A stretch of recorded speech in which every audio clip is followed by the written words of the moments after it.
नमस्कार दोस्तों, स्वागत है आपका वनडे एग्जाम सेंटर में। दोस्तों, आज के वीडियो में हम लोग सूफी काव्यधारा की विशेषताओं का अध्ययन करेंगे और जानेंगे कि सूफी काव्यधारा में कौन कौन सी विशेषताएं पाई जाती हैं। सूफी काव्यधारा भक्ति काल के निर्गुण संप्रदाय की काव्यधारा है।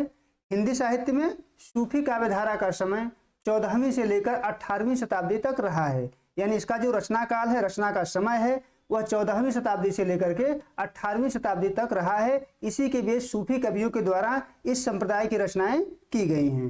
इसका सूत्रपात मुल्ला दाऊद की चंदायन से माना जाता है, यानी इसके पहले कवि का नाम है मुल्ला दाऊद, उनकी रचना का नाम है चंदायन, और इसी चंदायन से सूफी काव्यधारा की शुरुआत मानी जाती है। मलिक मोहम्मद जायसी इस काव्यधारा के सबसे प्रमुख कवि हैं, यानी इसके सबसे प्रमुख कवि मलिक मोहम्मद जायसी हैं, और इनके द्वारा पद्मावत, अखरावट और आखिरी कलाम जैसे ग्रंथों की रचना की गई है। मलिक मोहम्मद जायसी के अलावा इस काव्यधारा में मंझन का नाम है, कुतुबन हैं, उस्मान हैं, नूर मोहम्मद हैं, कासिम शाह हैं, ये सभी इस काव्यधारा के महत्वपूर्ण कवि हैं। चलिए आगे बढ़ते हैं और देखते हैं कि सूफी काव्यधारा में कौन कौन सी विशेषताएं पाई जाती हैं। दोस्तों, सूफी काव्यधारा के विशेषताओं को यहाँ हम दो भागों में बांटकर अध्ययन करेंगे। पहला है भाव पक्ष की विशेषताएं और दूसरा है शिल्प पक्ष की विशेषताएं। यहाँ सबसे पहले हम लोग भाव पक्ष की विशेषता का अध्ययन करेंगे। भाव पक्ष की विशेषता से आशय होता है कविता के कथ्य की विशेषता या उसके मूल विषय वस्तु की विशेषता। कवि अपने कविता में क्या कहना चाहता है, उसी का हम भाव पक्ष में अध्ययन करते हैं। यहाँ सबसे पहले हम भाव पक्ष की विशेषता को एक एक करके देखेंगे। भाव पक्ष की पहली विशेषता है तसव्वुफ दर्शन पर आधारित, यानी सूफियों के जो ग्रंथ हैं वो तसव्वुफ दर्शन पर आधारित हैं। इनके दर्शन का नाम है तसव्वुफ दर्शन। सूफी जिस दर्शन को आधार बनाकर रचना करते हैं वह है तसव्वुफ दर्शन, जो इस्लाम के पारंपरिक धारणा में संशोधन करने से बना है। यानी जो तसव्वुफ दर्शन है उसका निर्माण इस्लाम के जो परंपरागत धारणा है उसमें थोड़ा सा संशोधन करने से हुआ है। इस दर्शन में बंदे को प्रेमी तथा परमात्मा को प्रेमिका के रूप में चित्रित किया गया है। यानी जो प्रेमी है वह बंदा है और जो परमात्मा है वह प्रेमिका के रूप में चित्रित किया गया, यानी जो ईश्वर है वह स्त्री के रूप में यहाँ मिलता है और जो साधक है, जो भक्त है, वह बंदे के रूप में यहाँ चित्रित किया गया है। ये इश्क मजाजी से इश्क हकीकी की यात्रा में विश्वास रखते हैं। इश्क मजाजी का अर्थ होता है लौकिक प्रेम और इश्क हकीकी का अर्थ होता है अलौकिक प्रेम। यानी इनका जो प्रेम है वह सांसारिक प्रेम से शुरू होकर के अलौकिक प्रेम की तरफ जाता है। इसी की यात्रा में तसव्वुफ दर्शन विश्वास करता है और इनका लक्ष्य होता है मारिफत की प्राप्ति, यानी सिद्धा अवस्था की प्राप्ति करना। यही इन सूफियों का दर्शन है और इस दर्शन का नाम है तसव्वुफ दर्शन। इसी को आधार बना करके इनके द्वारा ग्रंथों की रचना की जाती है। आगे बढ़ते हैं, दूसरा विशेषता देखते हैं। दूसरे विशेषता का नाम है प्रेम पद्धति। सूफियों ने प्रेम को मूल्य के रूप में स्थापित किया है, यानी प्रेम का चित्रण इन्होंने मूल्य के रूप में किया है।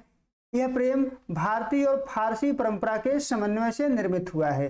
इन सूफियों के ग्रंथों में जिस प्रेम का चित्रण हुआ है वह भारतीय और फारसी परंपरा के मिश्रण से चित्रित हुआ है। दोनों के मिश्रण से उस प्रेम का निर्माण किया गया है। सूफी काव्यों में प्रेम गुण श्रवण, चित्र दर्शन, स्वप्न दर्शन आदि से शुरू होता है। यानी जो प्रेम की शुरुआत होती है वो गुण सुनने से होता है, चित्र का दर्शन करने से होता है या स्वप्न में किसी व्यक्ति को देखने से होता है।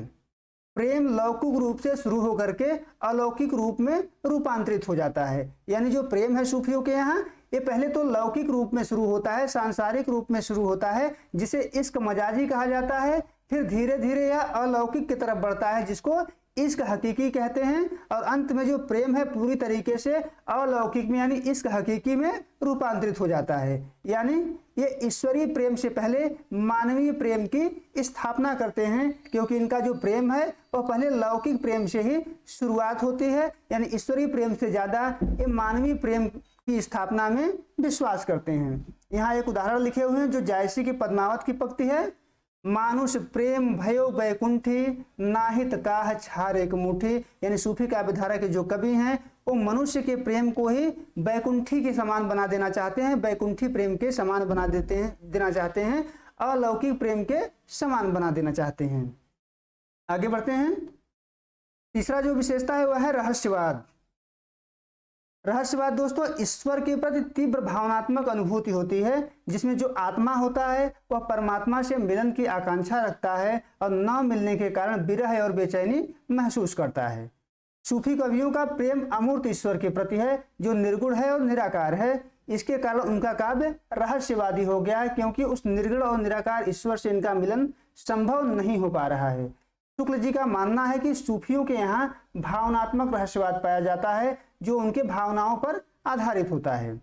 भावनात्मक के साथ साथ सूफियों का रहस्यवाद बहिर्मुखी भी होता है। जायसी ने लिखा है, यानी जायसी के पद्मावत से हम एक उदाहरण यहाँ पर देखेंगे सूफियों के रहस्यवाद का। नयन जो देखा कमल भा, निर्मल नीर शरीर, अहसत जो देखा हंस भा, दसन ज्योति न गहीर। यानी पद्मावती जहां जहां आंखों से देख रही है वहां वहां क्या खिल जा रहे हैं, कमल खिल जा रहे हैं। इसलिए क्या है, बहिर्मुखी रहस्यवाद है। यानी सूफियों के यहाँ बहिर्मुखी रहस्यवाद पाया जाता है और भावनात्मक रहस्यवाद पाया जाता है। आगे बढ़ते हैं। अगली विशेषता है सांस्कृतिक समन्वय। सूफियों के द्वारा सांस्कृतिक समन्वय का सूत्रपात किया गया है। सूफियों का दृष्टिकोण समन्वयवादी था, यानी समन्वय पर आधारित था। उन्होंने इस्लाम के ढांचे में भारतीय वेदांत और प्रेम तत्व का समन्वय किया है। यानी उन्होंने तो मूल ढांचा इस्लाम का लिया है। सूफियों ने अपने दर्शन का जो मूल ढांचा है इस्लाम का लिया है, लेकिन उसमें भारतीय वेदांत के कुछ तत्वों को समाहित कर दिया है, उसमें प्रेम जैसे तत्वों को भी समाहित कर दिया और दोनों में समन्वय की स्थापना किया है। सूफियों ने हिंदू और मुस्लिम संस्कृतियों के मध्य भी समन्वय स्थापित किया है, क्योंकि जितनी भी कहानियां इनके द्वारा लिखी गई हैं, जितनी भी रचनाएं इनके द्वारा किया गया है, सब हिंदू घरों की कथाएं हैं और अधिकतर मुस्लिम कवियों के द्वारा ये रचनाएं की गई हैं। आचार्य रामचंद्र शुक्ल ने इसी के बारे में लिखा है अपने हिंदी साहित्य के इतिहास में कि ऐसे समय में कुछ भावुक मुसलमान प्रेम की पीर की कहानियां लेकर साहित्य के क्षेत्र में उतरे। ये कहानियां हिंदुओं के घरों की थी और हिंदुओं के घरों की कहानियां होने के कारण दोनों धर्मों के मध्य सांस्कृतिक समन्वय हुआ, दोनों धर्मों के मध्य आपसी भाईचारा में वृद्धि हुई। आगे बढ़ते हैं। पांचवा विशेषता है गुरु की प्रतिष्ठा। यानी जिस प्रकार से संत काव्यधारा में गुरु का विशेष महत्व था, उसी प्रकार से सूफी काव्यधारा में गुरु का विशेष महत्व है। यहाँ गुरु मार्गदर्शक है, जो रास्ता बताता है। सिद्धि की प्राप्ति के लिए गुरु क्या है, रास्ता बताता है, मार्गदर्शक है, जो साधक को उसकी मंजिल तक पहुंचाता है। यानी गुरु जो है साधक को उसके लक्ष्य तक पहुंचाता है। यहाँ गुरु का मनुष्य होना आवश्यक नहीं है। यानी अन्य संप्रदायों में, अन्य जितने भी संप्रदाय हैं, चाहे संत काव्यधारा हो, राम काव्यधारा हो, वहाँ गुरु का मनुष्य होना आवश्यक है। लेकिन यहाँ पर गुरु का मनुष्य होना आवश्यक नहीं है। यहाँ गुरु कोई भी हो सकता है, पशु पक्षी पेड़ पौधा कोई भी गुरु हो सकता है। जैसे पद्मावत में तोते के रूप में गुरु की कल्पना की गई है और उस तोते का नाम है हीरामन, यानी हीरामन सुग्गा जो है उसी को गुरु के रूप में कल्पना की गई है। जायसी ने लिखा है, गुरु सुआ जही पंथ दिखावा, बिन गुरु जगत को निर्गुण पावा। यानी गुरु कौन है, सुआ, यानी सुग्गा है जो रास्ता दिखा रहा है रत्नसेन को, और बिना गुरु के कोई भी निर्गुण की प्राप्ति नहीं कर सकता है, ब्रह्म की प्राप्ति नहीं कर सकता है, ऐसा जायसी कह रहे हैं। यानी गुरु का विशेष महत्व है, लेकिन गुरु का मनुष्य होना यहाँ पर जरूरी नहीं है। आगे बढ़ते हैं। छठा विशेषता है प्रकृति का रागात्मक चित्रण।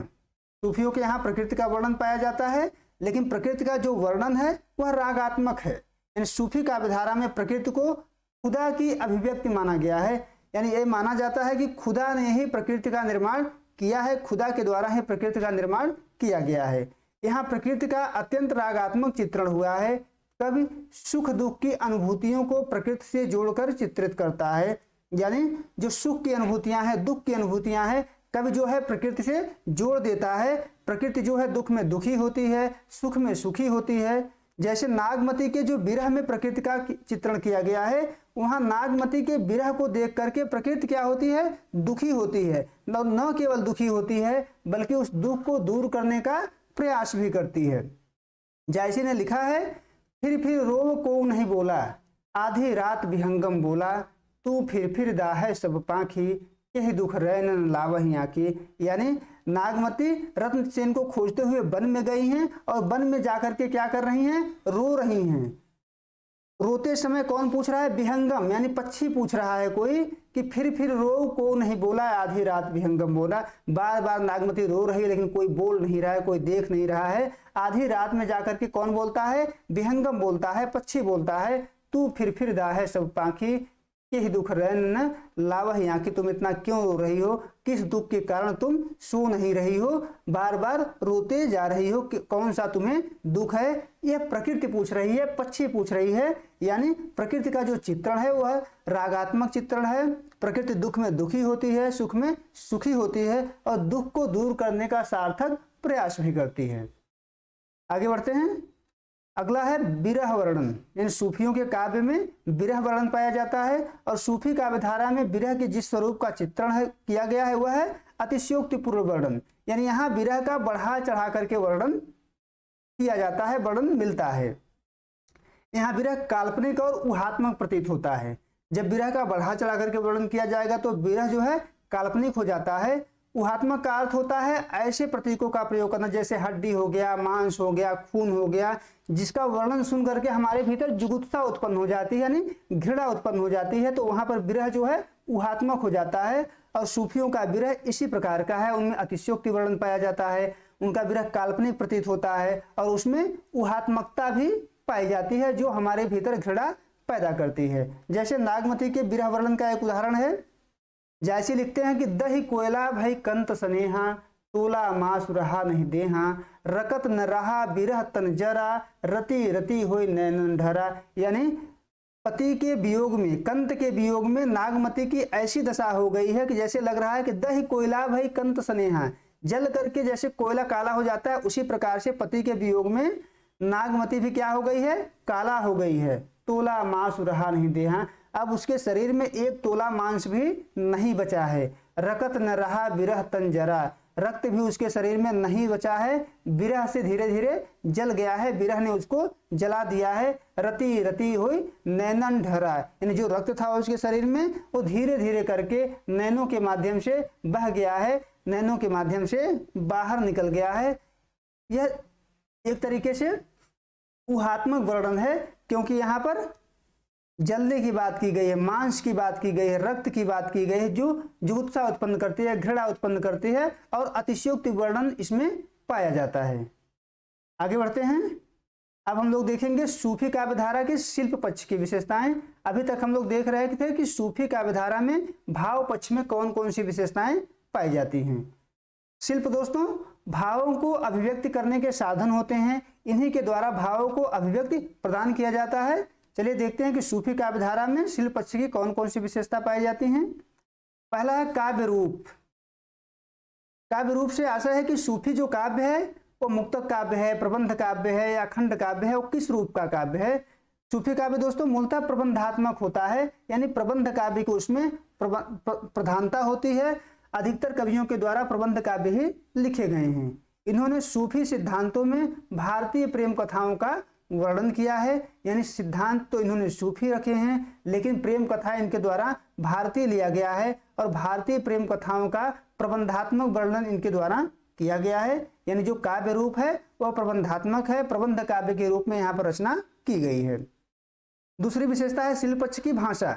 इन सूफियों के द्वारा कैसी भाषा का प्रयोग किया गया है, किस प्रकार की भाषा का प्रयोग किया गया है। सूफी काव्य धारा की भाषा ठेठ अवधी है। ठेठ अवधी का मतलब जो आम बोलचाल में ग्रामीण क्षेत्रों में अवधी भाषा के क्षेत्रों में प्रयोग की जाती है, तो ठेठ अवधी इनके काव्य की भाषा है और इनके द्वारा अरबी, फारसी, भोजपुरी एवं लोक बहुतायत प्रयोग किया गया है। यानी इनके कविता में ठेठ अवधी के अलावा अवधी, फारसी और भोजपुरी का भी प्रयोग मिलता है और इसके लोक भाषाओं का प्रयोग यहाँ पर दिखाई देता है। एक उदाहरण देख लेते हैं।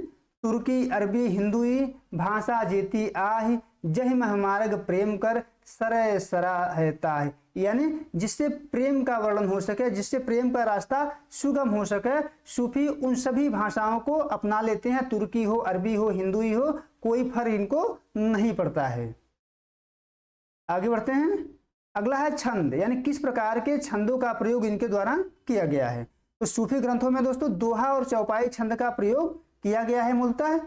कहीं कहीं 7 चौपाई पर एक दोहे का धत्ता दिया गया है और कहीं कहीं 5 चौपाई पर एक दोहे का धत्ता यहाँ पर मिलता है। कहीं कहीं पर अन्य छंदों का भी प्रयोग दिखाई पड़ता है, लेकिन प्रमुख रूप से दोहा और चौपाई छंद का प्रयोग सूफियों के द्वारा किया गया है। अलंकारों में इनके द्वारा उपमा, रूपक, अतिशयोक्ति, समासोक्ति, अन्योक्ति आदि अलंकारों का प्रयोग मिलता है। यानी इन सभी अलंकारों का प्रयोग सूफियों के यहाँ दिखाई पड़ता है। उम्मीद है दोस्तों आपको यह वीडियो पसंद आया होगा, आप समझ पाए होंगे कि सूफी काव्य धारा क्या है, इनके यहाँ कौन कौन सी विशेषता पाई जाती है। कुल मिलाकर सूफी काव्य धारा भक्ति काल की एक जीवंत काव्य धारा है जो 14वीं से लेकर 18वीं शताब्दी के बीच भारतीयों के मध्य सांस्कृतिक समन्वय का सूत्रपात करती है। आप हमारे चैनल को सब्सक्राइब करिए, वीडियो को लाइक करिए, शेयर करिए। बहुत बहुत धन्यवाद।